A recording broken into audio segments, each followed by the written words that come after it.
Well, good morning and welcome. I'm Jeff Coleman. I'm Debra Pinkerton. Welcome to Morning Light.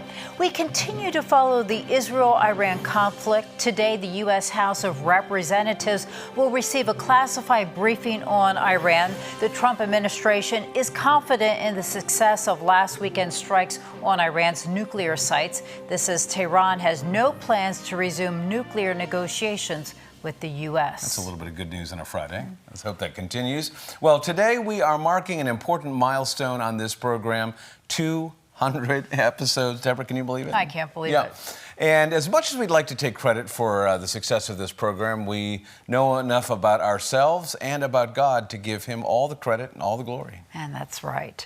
And here is a preview of what's coming up later in the show. When Israel launched a surprise attack on Iran's nuclear sites on June 13th, the two nations volleyed strikes against each other for days. Well, a faith-based organization works year-round to serve the people of Israel. One of their teams landed just hours before the chaos erupted. You will hear their first-hand account and how they made it home safely. It's a page-turner of a story. It is. Well, Hannah Yeoh was just 29 when she was elected to the State Assembly in Malaysia. In short order, she'd rise to become the first female House Speaker, significant in Malaysia, then on to Parliament, now serving as the Southeast Asian country's Minister of Youth and Sports. Her rise was meteoric, an inspiration as a wife, as a mom, as a professional, and a role model for millions of young Malaysian women. Certainly. But it's Yeoh's faith that has really received more attention than her gender. Hannah is a Christian, a very public one. In a country where Islam is the official religion, there are legal limits to share faith. So when her 2014 biography, Becoming Hannah, A Personal Journey, was released, it created a public firestorm. More than 100 police reports were filed, all because she spoke about her faith in Jesus. Yeah. Really an incredible moment of test and trial for her. But in May 2017, a university lecturer took to social media accusing Minister Yeoh of using her book as a platform for Christianity. Well, then Yeoh filed a defamation lawsuit in 2022. And get this, on May 30th, Malaysia's High Court agreed, awarding $95,000 in damages. Yeoh told a Christian publication in Singapore, "Many times I felt like giving up and even threatened God, saying, I don't want to do this anymore." But this spring, her courage to speak was rewarded. So how can Hannah's example inspire gracious and loving engagement of our co-workers at the cost which may accompany that boldness? We'll take this question to the Morning Light panel this morning, and I'm so thankful you both are here this morning because I know in different ways and at different seasons of your life, you had to make that decision whether or not you put in the biography in the Facebook profile that you are a follower of Jesus. Michelle, you've spent years in professional life, working abroad, working here in the United States. Why is it difficult, and what happens in that moment when you're writing your LinkedIn profile and you make a decision about whether or not the Jesus thing or the Christian thing is beneficial to me or not? Why do we leave it in, and why should we not leave it out? Well, that's a really good question. And I think that for me, having been an atheist before, I'm probably a little more cautious in when I'm doing it, when I'm not doing it, just based on my own experience and how I interacted with people who would be Christians, who said they were Christians. Maybe they weren't doing things that pointed towards the fact that they had faith in Jesus. So I feel like for me, it's really important that our relationship shines through us. So it's lifestyle evangelism. It's really about if our relationship is alive and well with him, we radiate that wherever we go. Doesn't mean that we're not in tough situations, doesn't mean that we're just all so perfect.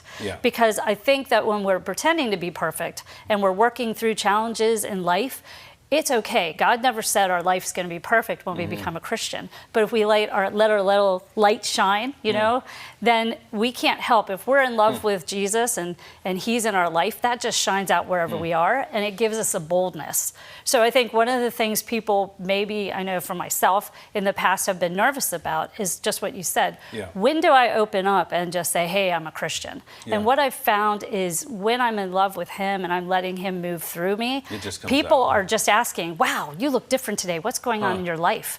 And then all of a sudden, before I know it, all the word or whatever he has for them in that moment comes out, and it gets their attention. And you're not left speechless, are you? No, you're not. Yeah. I think we're worried about that sometimes, but he knows if we're in tune with him and we're just saying, okay, Lord, just let me be your hands and feet wherever you need me to be. Yeah. Sometimes that also involves knowing when to say things and when not to. A little discernment. Yeah. So Hannah tells her story. Now, people looking here in the United States at Minister Yeoh's public profile might think she files this lawsuit because she wants to get headlines or to show that the woke agenda in Malaysia isn't. But I've read through her public statements. It's very different from kind of a political adoption of Christian combat. Yeah. She's using it, it appears, the lawsuit, to keep the door open for people to express their faith. Because in Malaysia, right, the idea of proselytizing, taking someone who's a Muslim and converting, is illegal. Right. So help me understand and help our viewers understand a little bit about the dynamics of how that works in countries who are closed, because you're an expert on missions. Yeah, Malaysia is unique because technically there's this veneer of religious neutrality or of religious freedom of expression, but it is also an Islamic nation, and it's illegal not just to proselytize in general, but specifically, I have friends that serve in this country. You can reach out and share your faith with other people, but if you try and proselytize someone who's an ethnic Malay, that's beyond the pale, right? So the accusation against her is that she's trying to infiltrate the Malaysian culture and government with these Christian ideals, just by telling her story. Just by telling her story, which is so interesting to me because we sort of tie ourselves in knots here in the U.S. over this idea of Christianity and its public influence and where is the line that we draw?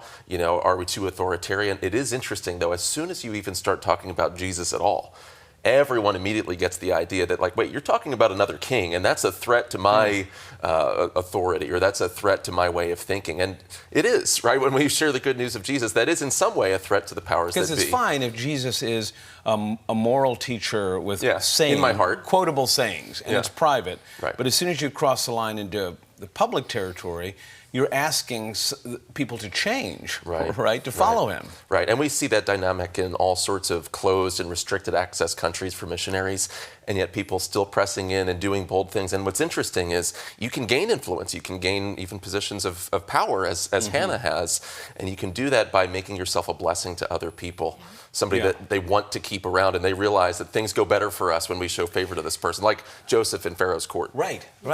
So I see what I've been reading and researching. First, you see these images of Hannah, and she's surrounded by young Muslim women who are taking selfies with her. So she has not turned herself into a Christian culture warrior. She is living as a Christian without asking people to change. She's just saying, this is what God has done in my life. For people who are out there saying, I would love to tell my story. I would love to tell you about who I was before and how God has changed me now. But it's so very difficult because I'm afraid that people in my work context or other places might think less of me if they just knew who the person I was. How do you make that transition and leap to actually telling people the truth about your own story? I really think, for me anyway, I think that when God fills us with his love, then we're able to start seeing people through his eyes. And I know this sounds like I'm not answering your question. What do you mean by that? Well, what I mean is that for me, there was a difference between, there was a moment when I first became a Christian where I thought then I had to earn God's love. I didn't realize I was trying to do that. But, if I'm a good Christian, I'm going to do A, B, C, check, check, check. I was happy I went to church this week. Yeah, I'm going to go. I'm going to then, if I'm trying to make disciples, I'm going to go and really talk to people about Jesus. I'm not saying that's wrong. But the motivation is looking at the motivation of your heart. Instead of a chart with stars on it on the fridge. Right. So what it was is I thought, well, I've got to do X, Y, and Z. What I didn't examine in myself is what's my true motivation. Yes, part of it was absolutely, I've found this great news, this great life. I want to share that with everybody I love. What I didn't realize is that for me, it was also, there was some performance for me in there. And so I then started turning, you know, you go to your closest family and friends that don't know Jesus, Yep. and they were like, whoa, what is wrong with you? Right. And then there came a turning point for me where I was like, I just was so full of the love of God that he gave me compassion for people, and I stopped trying to change them. I just kind of loved being around them where they were at. Isn't that what Jesus did for all of us? And in doing that, that in itself is attractive to people because they feel like, wow, I'm not being judged. I can just hang out here. I can just be in your presence and something's different. And then they are curious. They start asking questions. Wait, how is it that we're in the middle of this earthquake? Literally, we were in Greece. And they come in my office and they say, I just feel closer to God when I'm in here with you. And then that is an open door to be able to, whoa, you want to know why? Right. Yeah. And I feel like sometimes people say don't expose your weaknesses because, you know, it makes you vulnerable. In my experience, I feel like that's really the line, right? In the American culture, we don't want to show people that we have chinks in the armor. That's right. Right. But I've found the opposite for myself. I've found like, hey, you know, I blew it today. I'm a mess, or I'm this, or I'm that. I feel like, and I'm not doing it just to get someone to talk to me. Right. I'm just being honest with them. And in that process, I feel like it frees others up to say, wow, I've been trying to keep this together too, but you know, what is the difference? So here's what I need to ask. I need to ask you, Alex, as she's describing this, I'm thinking, in some cases, it's going to be a lot easier within a family or even in a cultural context. Yeah. People, Caucasians with Caucasians, African Americans with African Americans, but it's this notion of somebody looks like they're wearing body armor because they are Muslim or Hindu or practicing another Sikh, they're practicing another faith.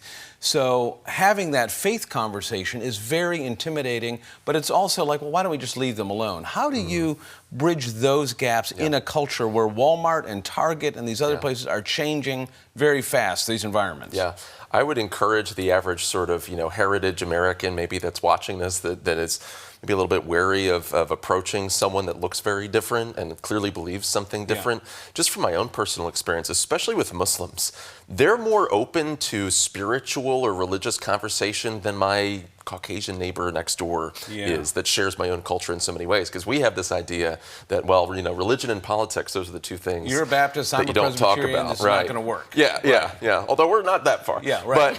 But for our Muslim friends, religion and politics are completely legitimate categories of conversation. Now, does that mean that their heart is always immediately open to the gospel? No, but it does mean that there's an open door of curiosity. Hey, tell me a little bit more about what you believe. And then after they've shared, like, well, may I share a little bit with you about what I believe as well? It's a very normal conversation for them to have. So Hannah's example is an extraordinary one, and I hope there's some lessons that we can learn from Malaysia about in a country where we have religious freedom to not allow those artificial barriers to be what separates us. So thank you both very, very much. Well, Israel launched an attack on Iran's military nuclear programs back on June 13th. We'll learn how a faith-based ministry is serving the people of Israel during this very time of crisis and all year round. You're watching Morning Light right here on Lighthouse TV.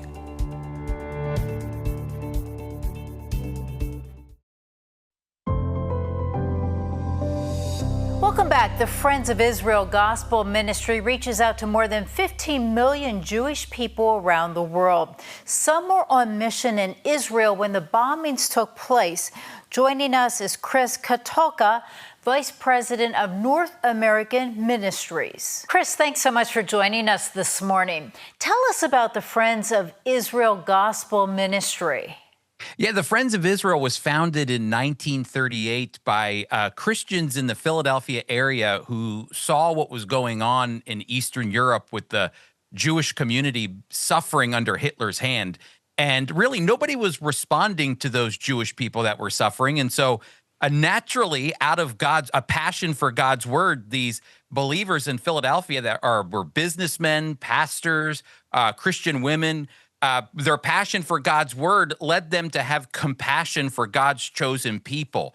And from that, started raising funds among churches and used those funds to partner with an organization in London, a Jewish organization, an agency, to help liberate Jewish people from the Holocaust. And so those are the origins. And when they would make their way over to the United States, they would meet with our very first executive director of the Friends of Israel. His name was Victor Buxbazen, and he would meet them with humanitarian aid, food, clothes, socks, even opportunities as they make their way here to the United States, but also the hope of Jesus, the Messiah. Many people came to faith through Victor's ministry, and those are the origins of the Friends of Israel. And today, more than 80 years later, we continue to minister to Jewish communities all around the world, showing them compassion because of our passion for God's word. It's all rooted in what the scriptures teach about a hope for Israel and the Jewish people.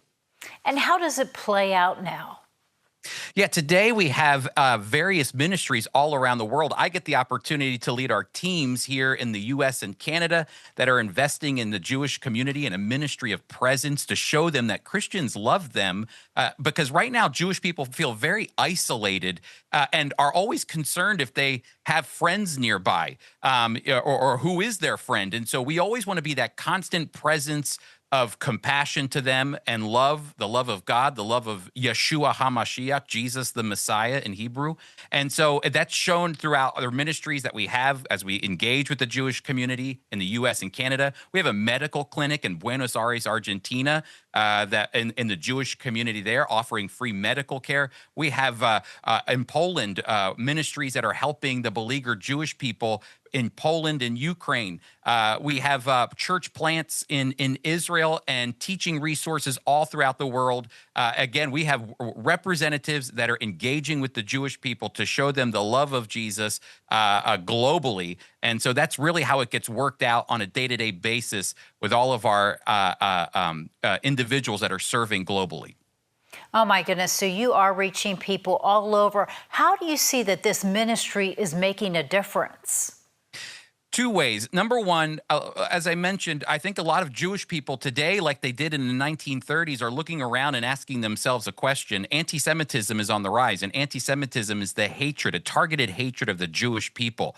It's up since October 7th. It's up 300% in the U.S., 500% in Canada. It's up more than 300% in Europe, and all in Australia and South America.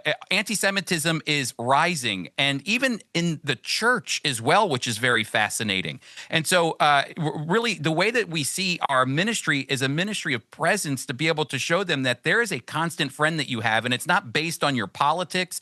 It's not based on the fact that you agree or disagree on the way that life should be. It actually is based on a biblical imperative that the Bible gives from Genesis chapter 12, verse 3, when God said to Abraham, I will bless those who bless you and curse those who curse you. We want to be on the side of blessing. And so really our ministry continues to expand and grow because more and more Christians are seeing a need to show a constant form of God's love, a biblical love to their Jewish friends in accordance to what the scriptures teach.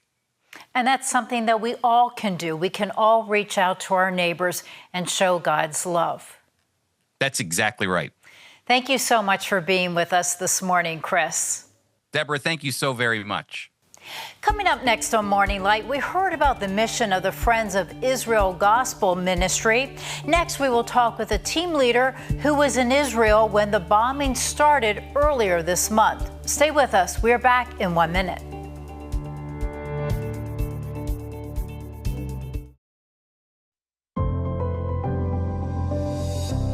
Welcome back. Each year, the Friends of Israel Gospel Ministry sends a team to Israel. This year's trip ended sooner than anticipated after the recent bombings in Israel and Iran. Joining me is Cameron Joyner, the team leader of the Origins trip. Cameron, thanks so much for joining us this morning. Tell us about the Origins trip. Yeah, so this is an annual trip. It's 19 days. It's young adult Christians, and they're college and career age. And the name of the program says it all. Origins stands for Our Resolve is Giving Israel Never-Ending Support. And we accomplish that by supporting Israel and learning about the origins of our faith. And that means volunteering at Kaplan Medical Center, in Rehovot in central Israel, pretty much a suburb of Tel Aviv. And we worship with believing Israelis on Saturday morning, Shabbat morning. And we have a lot of devotional time at some of the biblical sites when we're not volunteering. But the name says it all. We're there to support Israel no matter what. And this year we got to live it out for sure. That's what I was going to say. You were there during some pretty rough times, including several attacks. Share that with us.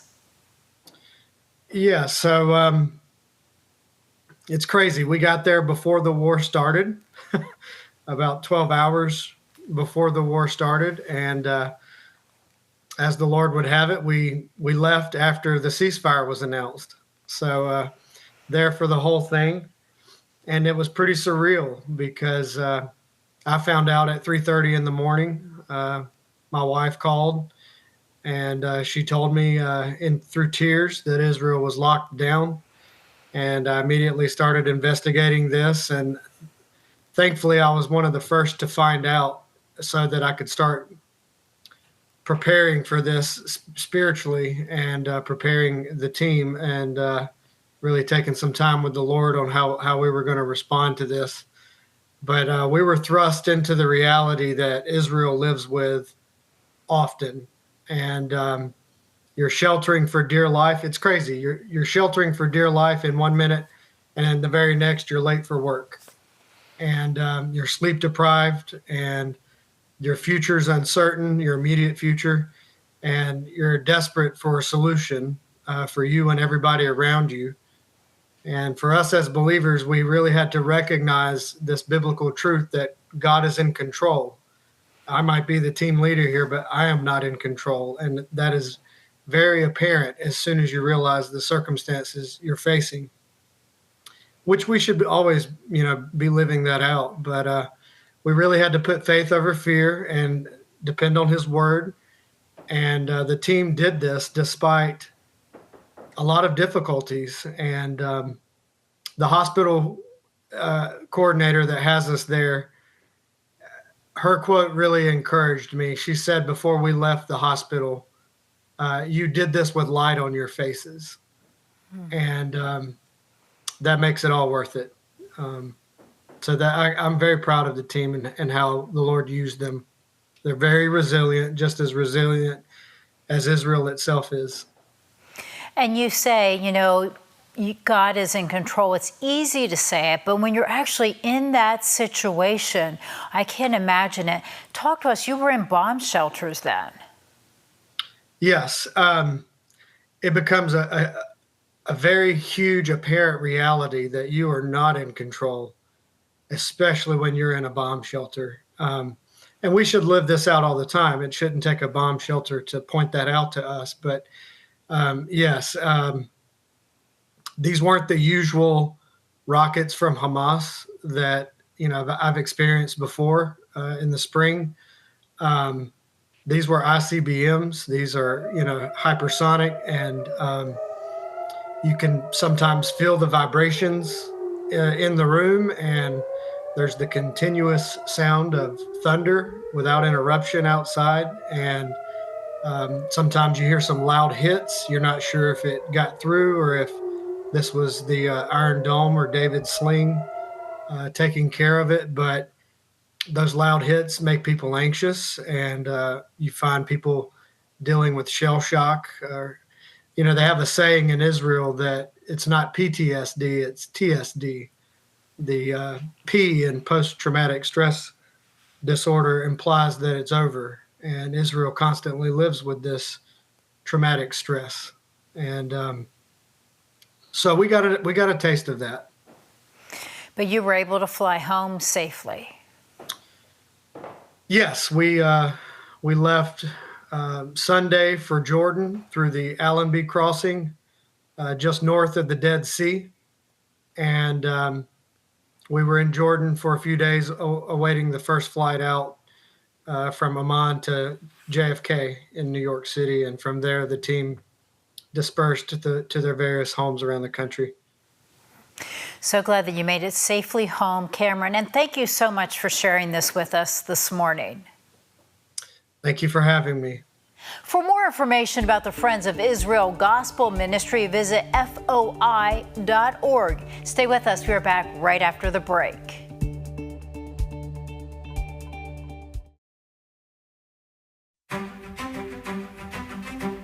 Welcome back. A final word on a milestone we're marking today here on Morning Light, our 200th episode. And for many of you in our family of viewers, you've been with us every day since the very first day, so thank you. Yes, thank you. Well, we hope you've experienced something a little different with this program. We're engaging some of the most challenging topics, not for likes or clicks, and not for ratings.